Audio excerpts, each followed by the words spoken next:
Hello guys, in this video I am going to show you how to search for books on the Goodreads application.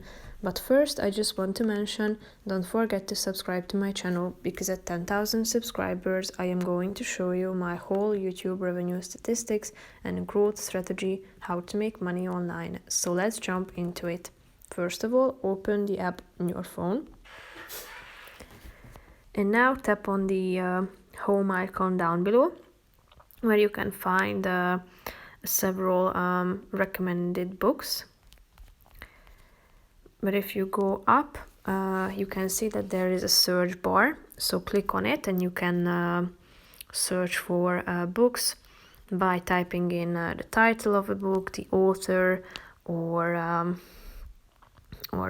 by genre as well. So just simply type in the name of a book,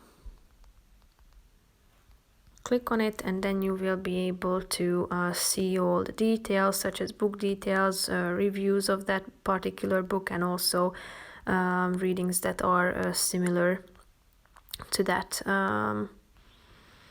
to this particular reading. So that's pretty much it for this video. I hope you found it helpful. If you did, consider subscribing and see you in the next video. Bye bye.